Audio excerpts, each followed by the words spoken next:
The battle for the 2012 AMA Pro ATV Motocross Championship is not over. Last week, Chad Wienen faced pressure from the young kid. And this week, an old rival returns as we head to the most historic venue of all.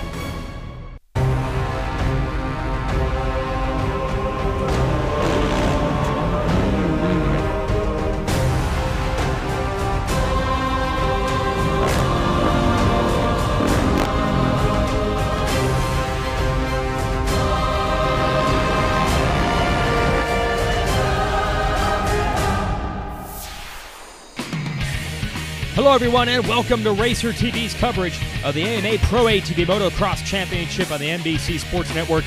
Jason Wygant, your host for this, the Can-Am Northeastern National from the Unadilla Valley Sports Center. The Can-Am team today, Joel Hetrick, John Natalie, definitely ready to go. Josh Upperman going to represent on the Baldwin Honda side and over in the Yamaha pits. Pressure is beginning to mount on the big man from Galena, Illinois. Chad Wienen has led the point standings all season long, looking to hold on to that edge today with only a few races left in the championship. It's not just about the riders, it's about the racetrack when you come to Unadilla. Hardy fans, huge jumps, and some of the fastest sections will face all year long. It's definitely going to be fun. And then to throw another curveball at the racers, the 2010 champion of this season, Josh Creamer, who has been MIA for 2 years, is back today. My last season here at the AMA Series, 2010, ended up winning the championship. I was riding for factory Rockstar Makita Suzuki, and yeah, it was an awesome year. Things couldn't have went any better. I podiumed at every round except for one, and you know, we ended up taking the championship. It was an awesome year, and then the team just kind of dispersed. You know, we ran out of budget, and however it ended up, but we found ourselves looking for a ride, and you know, then I stayed home last year in New England, and me and my teammate from 2010, Dustin Wimmery, we had some pretty good battles all year, and it came down to the last race at Maine, and I ended up having a little bit of a mechanical issue and lost the championship, but either way, it was an awesome year, you know, battling with him again. And this year in New England, it's pretty easy. You know, it's definitely good guys, bunch of good crowd, and you know, this VCS Can-Am that I'm on it's working out awesome. You know, Jay and Donald and Jimbo, everybody at VCS. It's the first year that I've worked with them, but we've been getting along awesome. We got this bike working really good. You know, Walsh, Fox, Maxis, everybody on board, FMF. You know, we got definitely a bulletproof bike, and we've been winning pretty much every moto. I've only lost one moto so far in New England, so see how the second half of the season goes up there. So I've been putting in some hard work, you know, six weeks to 2 months now, just solid training and trying to get back into that shape that I was in 2010 when I won the championship. And you know, hopefully, you know, people don't have to remember me by these couple of races that I'm coming to. Hopefully I can come back here and do this again full time and win another championship. That'd be awesome. Well, maybe a little bit of a re-audition today for the number 9, Creamer, out of North Stonington, Connecticut. And yeah, it would be great if one of these teams could hook him up with a ride, but that's just how things go with the economics that have affected everyone in and outside of the racing industry. Riders prepping their starting line areas for the first moto today, this Can-Am Northeastern National. There's Thomas Brown, going to go over a little bit of strategy there, trying to figure out what to do. Josh Upperman packing in his ruts along with his mechanic. But I'll tell you what me worry is really the theme over there for the number 44 of Chad Wienen. Look at this guy. He is super relaxing. He has been in this position several times, leading the points in this series, has never been able to lock down the title. Is this the year? Well, you know that Natalie on the number 1, the 88 of Hetrick, are looking to track him down in the series. Throw in riders like that. Machine right there, Derek Swartfeger, also the number 9 of Creamer. Plenty of others that can get in there and mix it up. Let's go racing at Unadilla.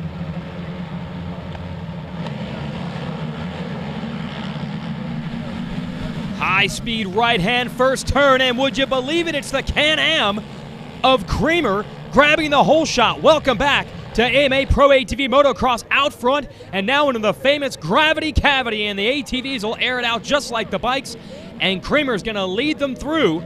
I believe that's Wienen up to the number 2 position, so exactly what we wanted to see. Creamer not only back in the series, but back up front, and let's see if that training he was talking about at the top of the show is going to allow him to run this type of pace all the way. We're going to run a 20-minute moto here And there's the big sky shot jump at Unadilla, one of the most famous jumps in all of motocross. And it looks like a two-man breakaway already.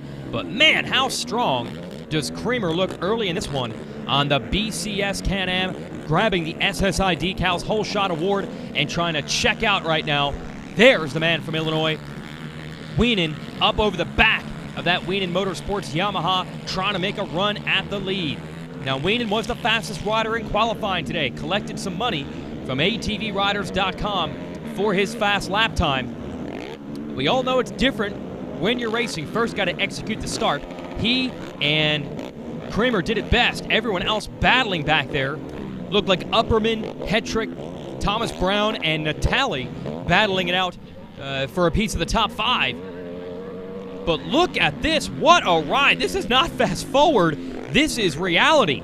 And it's a reality check for what the type of damage Creamer could do if he raced this series full time. Somebody sign this guy. Wienen is going to settle in, try to put the hook in him, and maybe attack a little later in the race. They've got a nice gap built up. Brown and Hetrick going at it hard for the number 4 spot. They almost lock wheels, and they almost touch again. Hetrick going to hold on to that number 4 position on the MotoWorks Can-Am, but it's the BCS Can-Am of Creamer continuing to set some fast laps with Wienen right behind him, and these two are not strangers to each other. They've battled for many, many years in this series, and whether he has to beat Creamer for the points or not, I guarantee you Wienen is going to go after the Moto win. He's not laying down for anybody. Stay with us. Racer TV is brought to you by Can-Am and by Amsoil. Welcome back, Jason Wygant, your host, NBC Sports Network's coverage of ATV Motocross from upstate New York and Unadilla Valley Sports Center. A two-man breakaway. Josh Creamer trying to get away from Chad Wienen. Here's third place Joel Hetrick on the number 88. He has gotten around the 20 Honda of Josh Upperman. Upperman dealing with pressure from John Natalie. But up front, Creamer actually extending it back a little bit on lap 4. Wienen put in the fastest lap of this race, a 1:54.6, about a half a second quicker than Creamer. Creamer has since stepped it up a bit and pulled the gap back out to about 1.7 seconds. Natalie, the man on the charge, he's on your right. He has taken over third place from his teammate Hetrick. Man, he would like to be up front with this guy, Creamer, and with Wienen, but the start did him in. Although I guess we have to give some credit to Creamer's solid riding up front as well. Wienen in the number 2 spot missed this race last year with injury. We had a chance to ask him about the racetrack. Last year I did not get to compete in this event, and looks like they made a couple changes to the track, but it should be a fast-paced race, and there's a lot of high speeds out there right now, and the start's going to be key. And had a good couple weeks, went back home, and you know, just kind of picking it up, and also just not getting far off of our track that we're taking it one at a time, and just consistency has been big this year, and we're gonna do our best to continue that. Yeah, he missed this race last year with a broken back. We've told the story several times this year. Wienen might have been able to win the championship a season ago when he was riding for Can-Am, but the broken back, a lot of people thought would end his career. He came back, put his own team together here with the help of Yamaha, and has been leading the points since the opening round. But it's the return of Creamer that has proven to be a thorn in his side. And like I said, he doesn't need to worry about Creamer for the championship and the points, but a whole lot of pride is on the line. He doesn't want people to think that he's winning because Creamer isn't here. He wants to go after him. But every time Wienen puts on a charge, Creamer is able to match it. The lap times haven't been blazing, they have just been steady. Wienen, meanwhile, has been able to put in that fastest lap of the Moto, but then the following lap he was back into the 155s after posting a 154. So Creamer is just maintaining it up front. I don't know if he has more in the tank, if he needs it. Can he pull something back out?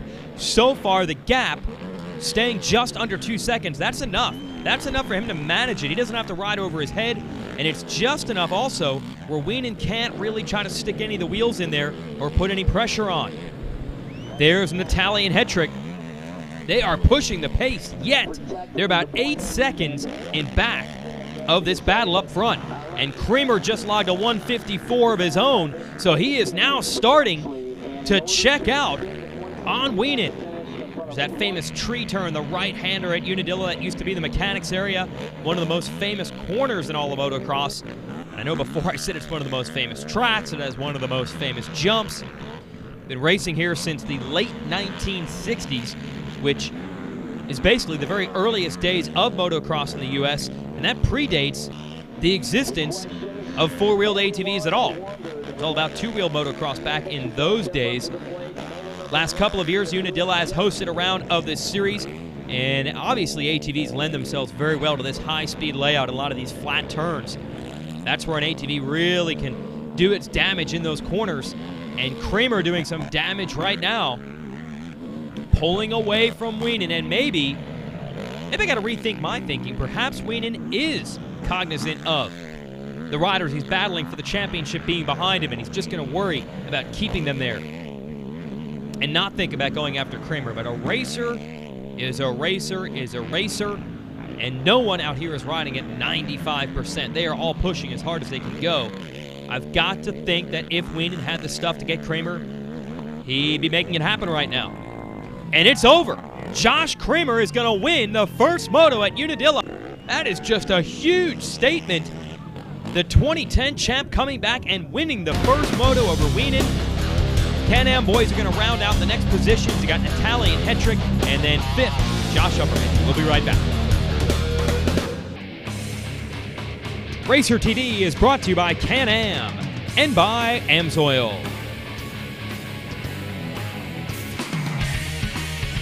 Welcome back to the Unadilla Valley Sports Center in upstate New York. Jason Wygant, your host of Racer TV on the NBC Sports Network. Josh Creamer going to work. Won the first moto earlier today, and now fans going to get a chance to meet the riders and get some autographs between that first race and our second race that'll be coming up in a few moments. Also going to be a chance for the riders to go over some strategy, learn the track, maybe make some changes to their machines, and also try to rest as best they can. That's why they're all under the tent. They're going to stay in the shade and try to rehydrate also as best as possible. Now some of the riders beginning to head back to the starting line. Now it was the start that did it for Creamer in Moto 1, but Chad Wienen started right behind him in second and was not able to make much of a dent in the lead. Let's see if Wienen can start ahead of him here in Moto number 2 at Unadilla.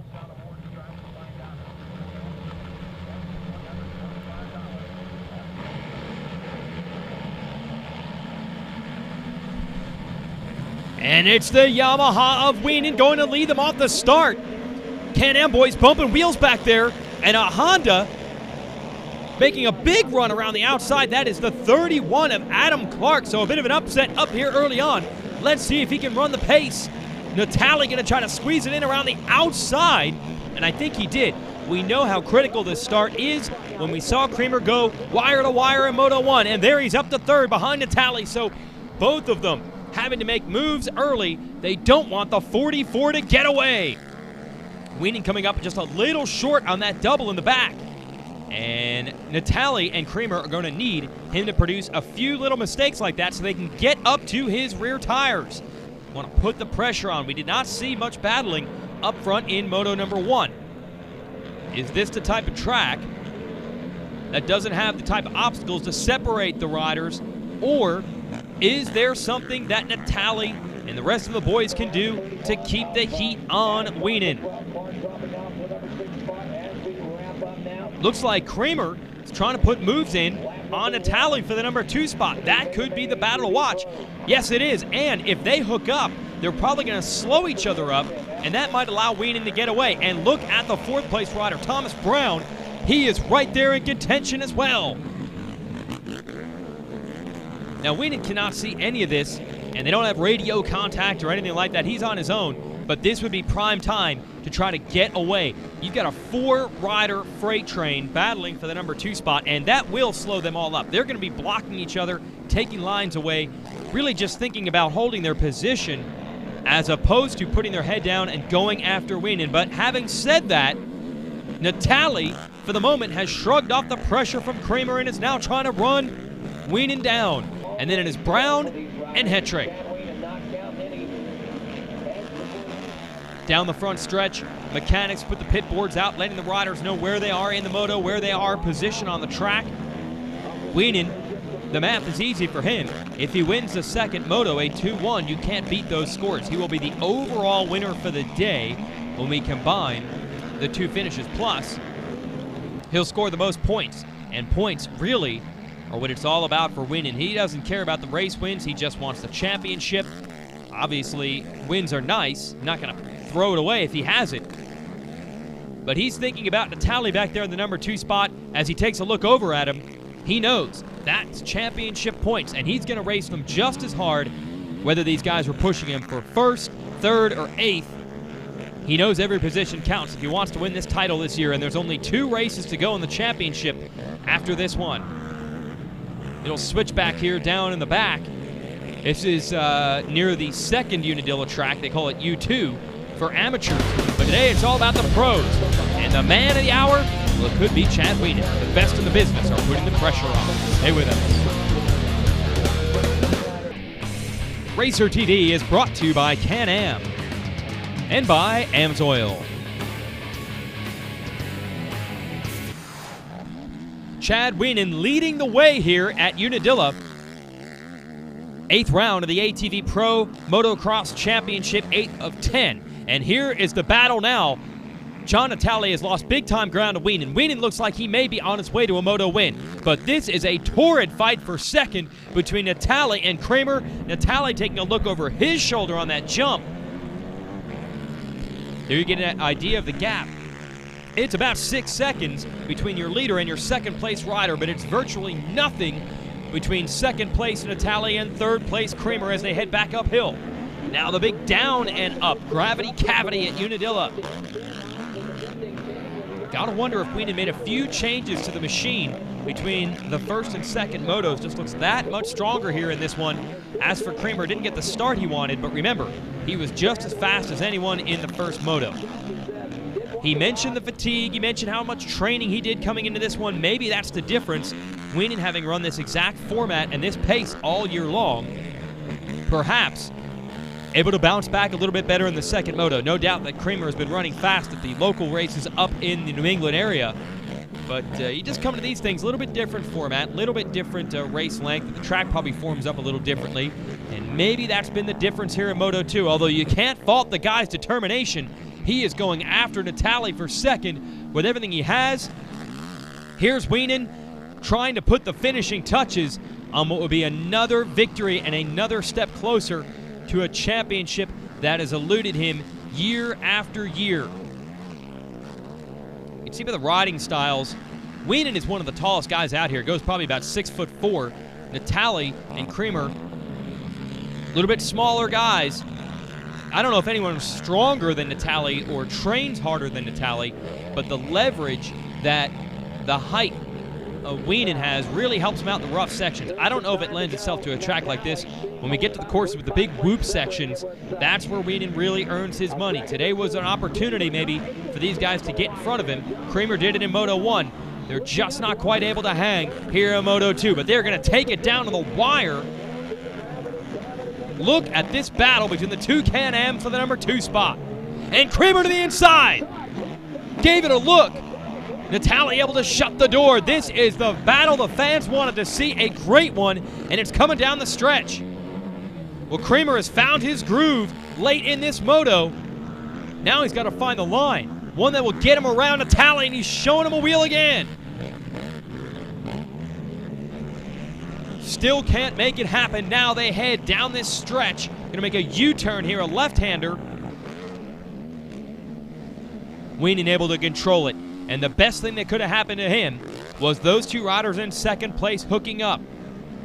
They're really only concerned with each other right now. That's allowed him to extend the lead, and Kramer has taken over the number 2 spot. That is big in the championship. Oh, and Natalie knows it, so he comes back. John Natalie, the veteran out of Pennsylvania, knows he cannot afford to lose positions and points, shutting the door on Kramer again. There's Wienen. Gap was up to 8 seconds at one point, but that big push from behind between the two Can-Am riders brought it back down to 7. and now they're trying to get within the 6-second mark. They could capitalize if he makes a mistake. I don't think they're going to run him down on pure speed. Let's go back to this second-place battle. Need to mention the Roost here. Done a great job clearing a lot of the rocks out of this soil here, but you can see in some of the corners, especially when you get into that cushion, there's still some rocks there, and if you're Creamer behind Natalie, you are just eating facefuls of it. Meanwhile, this guy is going to take the checkered flag. Chad Wienen wins at Unadilla, and the battle for second raged all the way through. And Natalie gives the high sign. Good race, he says to Creamer, but it's over. Whole shot award and overall victory to Chad Wienen. Let's talk to him. Had a great day. Moto 1 came out second and kind of stalked Creamer the whole moto. And he was riding awesome. I'm glad that he's here with us. And you know, second moto, we came out strong, got the whole shot, and just never looked back. Rode my own race, and I felt great. And just ready for more. We're putting pluses in the column that we need to be doing, and one at a time. We got 4 more motos left, and I'm stoked. Here's the overall results. Creamer edges Natalie for second. Hetrick and Brown round out the top 5. Points lead is now 29. That's basically the distance of 1 moto for Wienen with 4 races to go. Good to see Josh Creamer back in action. Hope he can race with us full-time next year. For everyone at Racer TV, I'm Jason Wiegand. Congratulations to your winner, Chad Wienen.